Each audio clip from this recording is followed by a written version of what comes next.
Oi, boa noite. Hoje eu vou apresentar o trabalho de TSP, que é o trabalho de programação paralela distribuída. TSP é um problema do caixeiro viajante, né, comumente conhecido, no qual você tem que passar em todas as cidades no menor tempo possível, né, na menor distância possível, sem repetir as cidades, certo? Aqui tem um exemplo de input e output, que é o que eu vou mostrar lá no Google Colab.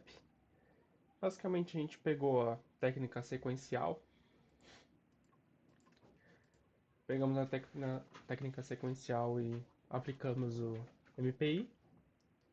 Aqui tem um exemplo aqui bem fácil. Esse V aqui, ele vai ser o número da cidade que ele vai aplicar no TSP. Foi bem fácil fazer porque o próprio código sequencial ele já estava dividindo entre as cidades para chamar o TSP. Ele faz uma chamada recursiva e vê todas as possibilidades retornando a menor delas.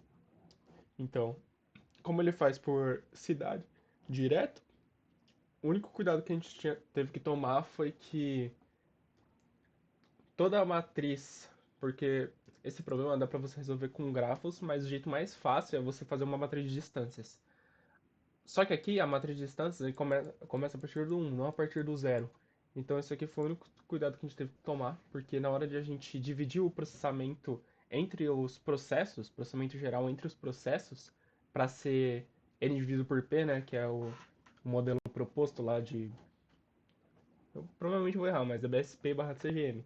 Porque eu sempre confundo a ordem das siglas. Não sei se eu acertei, mas enfim. Basicamente você tem que dividir o processamento geral ou a memória geral em n dividido por p, ou seja, cada processo vai ter um processamento específico, né?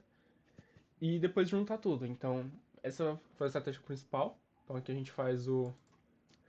Esse R é uma razão entre o número de cidades, que é esse C aqui, dividido por o número de processos totais. Aqui eu só faço uma verificação, porque se o número de processos estiver maior do que o número das cidades, então ele vai considerar como a razão igual a 1 e ele vai ignorar os outros processos. Então os outros processos, além das cidades, eles não vão ter nenhum processamento nessa parte aqui, pelo menos, só até esse até depois desse if aqui, né? No caso. Ele não vai ter o processamento do TSP. Então, é só isso, essa verificação aqui. A principal parte está aqui, né? Que é o ID vezes a razão. Ele começa com o V, né, que vai ser o número que vai representar a primeira cidade que ele vai fazer a busca.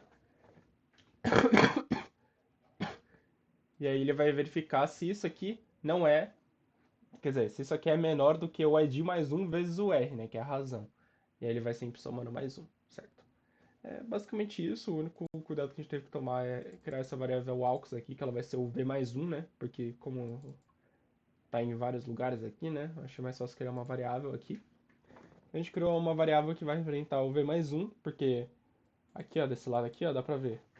Aqui, a entrada é a entrada padrão lá do exercício aqui. A gente rodou uma outra entrada também que a gente conseguiu pelo... Direto aqui pela maratona, esse sum inputs aqui, ele tem algumas entradas. Ela inclusive tá no trabalho aqui, eu tirei um print, né? É que aqui tá falando que ela demora muito, né? Demora 47 minutos pra chegar nela. Mas enfim. Inclusive eu arrumei um pouco o código por causa desse probleminha aí desse problema. Então eu não sei se esse resultado tá verdadeiro, né? Desse aqui, né? Então provavelmente eu vou rodar de novo, vou deixar rodando de novo e vou colar aqui de novo com o resultado verdadeiro, né? O resultado certo. E enfim, beleza. Voltando aqui ao código sequencial, que eu tava fazendo o teste lá do mais um, né? Certo, então aqui ele está falando que tem 4 cidades e que ele vai ter 6 vértices. Então, esses são os vértices, né, que são os caminhos entre as cidades. Então, por exemplo, entre a cidade 1 e 2, ele tem o peso 3, ou seja, a distância, simplificando para exemplo do que ele está proposto a resolver o problema, né? O peso ele vai representar a distância. Então, é basicamente isso. A gente só fez a cidade esse V aqui, ó, em vez de ser V 0, 1, 2, 3, né? Ele começa no 1. Então, 0, 1, V2, V3 e V4, que é as cidades que elas vão começar a fazer a busca, né? E aqui o ID eu separei aqui só dois processos, então pode ver que ele já tem a divisão aqui entre os processos. No caso, o processo 1, ele vai ficar com 2, né? Ele vai ficar com a ID da cidade 2 e o ID da cidade 4 para fazer as buscas e pegar o menor aqui, né, nesse D aqui, nesse D grandão aqui. E o processo 0 vai ficar com os outros dois, né? O 1 e o 2. Daí aqui a menor distância dos dois é 8, então aqui não dá para perceber como que funciona o MP Reduce, mas basicamente ele vai pegar o mínimo aqui, ó. Ele vai setar na root, né? A root eu defino como zero mesmo, processo zero, que é meio que...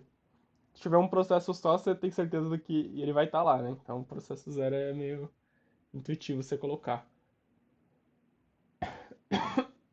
Daí ele avalia entre essa variável D aqui, que é isso que você está pegando o menor aqui, dentre todos os processamentos dentro dos processos. E ele está colocando dentro essa variável global D, né? Então, essa global D, ela vai conter o menor Dzão dentre todos os processos. É isso que o npm reduce faz. Antes disso, a gente colocou uma barreira, né, para ele sincronizar. No caso, principalmente de ter mais processos do que o número das cidades, os outros processos. Espera um pouquinho. Ai, tô meio doente hoje. Mas enfim. Continuando aqui. Essa barreira ela vai sincronizar todos os processos, porque se o número de processos ele for maior do que o número de cidades, ele vai pular essa parte aqui, né? Os processos que eles são maiores do que o número das cidades, ele vai pular esse for. E esse for ele pode demorar bastante, então por isso que a gente está sincronizando aqui. Aí sincroniza, ele dá um print no D, né? Só para mostrar aqui, para fim de exemplo, né? Mas depois eu vou apagar esses prints. Só vou deixar, acho que esse último aqui. Nem precisa até, porque ele sempre coloca no resultado no arquivo, né? Mas enfim. Então, acho que é basicamente isso. Ele vai no Reduce, vai até o zero, e aqui ele coloca, ele vê o zero, né? Ele verifica se é o ID zero, o root, no caso que é o que vai receber essa variável global D com o mínimo dentre todos os Ds grandão de todos os processos. Esse D grandão ele é definido como um número bem grande aqui, que como a gente quer o mínimo, então o valor neutro seria um número bem grande. E é basicamente isso. Ele coloca aqui nesse arquivo o resultado. É isso, a nossa estratégia. E o tempo de complexidade ele diminui, porque como você divide o processamento global entre os n processos, então em vez de ser n fatorial, que seria, ele vai ser n menos 1 fatorial, ou seja, por exemplo, se for um n igual a 5, cidades igual a 5, né? Ele seria 5 fatorial, o tempo, a complexidade do tempo sequencial, e a complexidade do tempo no distribuído seria n menos 1 fatorial, que seria 4 fatorial. Então, é basicamente isso. É basicamente isso.